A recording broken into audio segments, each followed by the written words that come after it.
રાજકોટથી એક સમાચાર મળી રહ્યા છે, જેમાં 10 વર્ષ બાદ એક કિશોરનું તેના માતા પિતા સાથે મિલન થયું છે। 10 વર્ષ બાદ વિશાલનું તેના માતા પિતા સાથે મિલન થયું છે। સોશિયલ મીડિયાની મદદથી વિશાલ પોતાના પરિવારને મળી શક્યો છે। સમાજ સુરક્ષા વિભાગે ઉત્તર પ્રદેશના મહેન્દ્ર સૈનિકનો સંપર્ક કર્યો। રાજકોટની ચિલ્ડ્રન હોમમાં આ વિશાલ રહેતો હતો।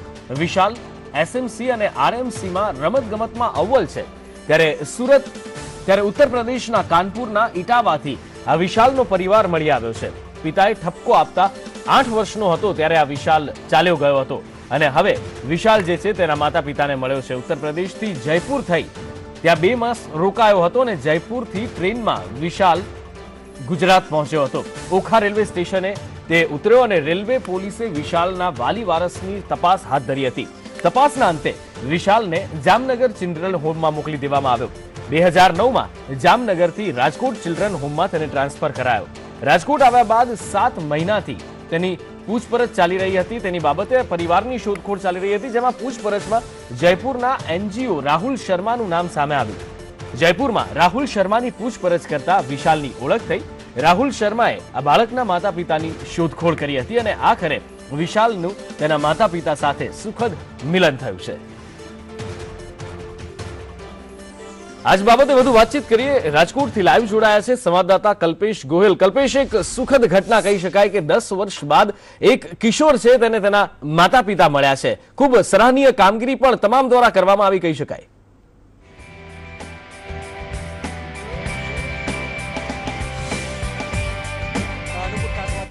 તો એક મા બાપને પોતાના પુત્ર ગુમ થયા બાદ ખૂબ અફસોસ થતો છે, પરંતુ આજે આ બાળક મળતાની સાથે જ તેને ખૂબ ખુશીની લાગણી થતી છે। આપ જે રીતે દ્રશ્યો જોઈ શકો છો કે અહીંયા વિશાલ છે તે તેના પિતાને મળી રહ્યો છે। વિશાલ તેના પિતાની સાથે આજે મળતા તે ખૂબ ખુશી અનુભવી રહ્યો છે। વિશાલ જ્યારે અહીંયા રાજકોટ જ્યારે આવ્યો છે ત્યારે તે અહીંયા ભણ્યો છે અને અહીં અનેક સિદ્ધિઓ પણ હાંસલ કરી છે। વિશાલ સાથે વાત કરીશું। વિશાલ, ક્યારે ઘરેથી ચાલ્યા ગયા હતા અને આજે મળીને કેવું લાગ્યું? સારું લાગ્યું, વાતાવરણ મજા આવી, મા પપ્પાની આવ્યા અને આનંદ થયો। ક્યારે વયો ગયો? હું વયો ગયો તો છેલ્લા 10 વર્ષથી ત્યાં ઇટાવામાંથી વયો ગયો તો ત્યાંથી પછી રેલવે સ્ટેશનમાંથી પછી ઓખા પકડાણો, ગુજરાતમાં આવ્યો। ઓખા પકડાઈને સીધું અહીંયા જામનગર સંસ્થા મળ્યું। ત્યાંથી પછી એને આપણે અહીંયા સંસ્થા મળીને ત્યાં 2.5 વર્ષ જેવું થયું।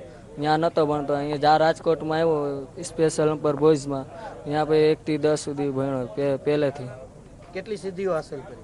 અને 10મું આવ્યું। કેટલા શિલ્ડ મેળવ્યા છે? કેટલા 5-6 મેળવ્યા શિલ્ડ મેળા, સુરતમાં, વડોદરામાં, રાજકોટમાં, યુનિवर्सिटीમાં, यहाँ બધે। खास आप क्या कहेंगे, कब आपका बच्चा चला गया था और क्यों चला गया? ये 1 जुलाई 2008 में चला गया था घर से रूठ के। उसके बाद मुझको अभी 8 दिन पहले पता चला है। उससे पहले मैंने काफ़ी तलाश की मगर ये नहीं मिला, तो मैं चुपचाप घर पे बैठ गया। इससे छोटे भी 3 बच्चे हैं, उनकी परवरिश मैं ही करता हूँ। मेरी मिसेज 2007 में ख़त्म हो गई थी, हार्ट पेशेंट थे। उस दिन से बच्चों की परवरिश मैं ही कर रहा हूँ, मैंने कभी दूसरी शादी भी नहीं की। क्यों चला गया था ये घर से रूठ के चला गया था। अभी मिलके क्या लग रहा है? मिलके तो ऐसा लग रहा है जैसे भगवान ने कुछ ऐसा कर दिया हो जिसकी कोई मतलब सोच भी नहीं सकता आदमी। क्या आज ऐसा फोन आया तब कैसा फील हुआ था? ऐसे फील हुआ जैसे कि जाने धरती जमीन से सक गई हो।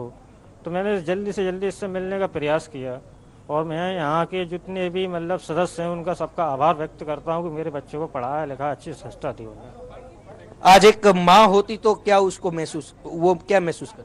माँ होती तो फिर आप खुद इस चीज़ का महसूस कर सकते, क्योंकि ये बच्चा मिला है तो मिलने के बाद ऐसा लग रहा है जैसे भगवान ने कुछ ऐसा दे दिया हो जिसका आदमी सोच भी नहीं सकता। क्या लग रहा है? दुख भी हो रहा है? दुख नहीं, खुशी के आंसू है। दुख नहीं हो रहा है, खुशी का आंसू ये है कि मैंने क्या ऐसे अच्छे कर्म किए जो मुझे 10 साल बाद मेरा बच्चा मुझे वापस मिल गया। ये भगवान की सेवा ही मान सकते हैं? जी जी, क्योंकि मैं एक जैन मंदिर में खुद सेवा करता हूँ। मैं कैसे चला? गुजान तो मंदिर से जो आमदनी है उससे चलाता हूँ, बाकी बात अपनी थोड़ी बहुत मजदूरी करता हूँ मैं। आज हंसते हुए लेके जाएंगे? जी सर। लेकिन ये खुशी के आंसू? जी सर। આ વિશાલના પિતા છે કે જે અત્યારે હાલ ખુશી વ્યક્ત કરી રહ્યા છે। ખાસ આપ જે રીતે અહીંયા હોમ ફોર જે બોયઝ છે ચિલ્ડ્રન બોયઝ તેમાં આ વિશાલને રાખવામાં આવ્યો છે અને ખાસ અહીંયા તેની સાર સંભાળ રાખવામાં આવતી હતી. 1 થી 10 ધોરણ સુધી તે અહીંયા ભણ્યો હતો અને ખાસ વાત કરવા જઈએ તો ખાસ આપને પૂછવા માંગીશ કે આ વિશાલ છે તે વિશે શું કહેશો? લાઈક વિશાલના નસીબ બહુ સારા છે કે આટલા વર્ષે પણ એમના પરિવાર મળ્યું. પણ એટલું ચોક્કસ કહીશ કે બાળક ગુસ્સામાં અને આવેગમાં આવીને જે નિર્ણય લે છે, માતા પિતા એ અંતે તો ભલું જ ઈચ્છતા હોય છે. એને હક છે કે પ્રેમથી થોડોક ઠપકો આપે. તો એક ઠપકાના પરિણામમાં મામાની ઘરે જવાને બદલે ટ્રેનમાં ગુજરાત અહીંયા આવી રીતે પહોંચી પડ્યો. એટલે આટલો મોટો સમય સફર એને અને એના પરિવારે કરવું પડ્યું. પણ એક સારા નસીબ અને સારા કર્મ એના પપ્પા જે ભગવાન પાછળ કરી રહ્યા છે અને વિશાલ પોતે પણ એક ભગત છે, જેથી કરીને આજે એનો પરિવાર મળી ગયું. આ સમગ્ર પ્રક્રિયામાં લાઈક જે આપણું રાજકોટનું ટોર કામ છે જ, પણ Gujarat state child protection society, જયપુરની CM ઓફિસના એક સાહેબ છે, બધાનો બહુ જ રોલ રહ્યો છે. ખાસ રાજુભાઈ આપને વાત કરવા માંગીશ, કઈ રીતનો એનો એટીટ્યુડ હતો અહીંયા, કેવી રીતે એ રહેતો? બાળક શાંત અને સરળ સ્વભાવનો છે અને ધાર્મિક વૃત્તિ ધરાવે છે અને લગભગ જે મંદિર સંસ્થાના કેમ્પસમાં છે, 12 મંદિર છે, ત્યાં સેવા પૂજા કામગીરી કરે. કોઈ પણ જાતની ફરિયાદ નથી અને બાળકના વાલી ના હોય તો સ્ટાફને પણ લાગણી ધરાવે છે અને સમગ્ર સ્ટાફ દ્વારા બાળકના વાલી શોધવામાં મદદ કરવામાં આવે. એના પપ્પા સાથે હમણાં વાતચીત કરી તો જાણવા મળ્યું કે બાળક ઇલેક્ટ્રિકમાં બહુ રુચિ ધરાવે. એના પપ્પાએ કીધું કે એના 2 ભાઈ બહેન છે એ પોતે પણ ઇલેક્ટ્રિકમાં રુચિ ધરાવે છે, એટલે એ એના લોહીના ગુણ છે. અમને કોઈ ઇલેક્ટ્રિકનું કામ શીખડાયું નથી, પણ અમારા 2 બાળકો પણ ઇલેક્ટ્રિકનું કામ. ખાસ મારી સાથે અહીંયા સમાજ સુરક્ષા વિભાગના ઝાલા સાહેબ છે. ઝાલા સાહેબ, આખો કેસ શું હતો અને કઈ પ્રકારે અત્યારે મહેનત કરવામાં?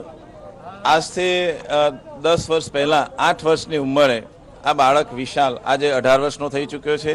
આ બાળકને પહેલા ઇટાવા ખાતેથી એ જયપુર ખાતે આવ્યો હતો ઘરેથી નીકળ્યા બાદ, અને બાળકના જણાવ્યા મુજબ જામનગરથી એ રાજકોટ ખાતે ટ્રાન્સફર કરવામાં આવ્યો.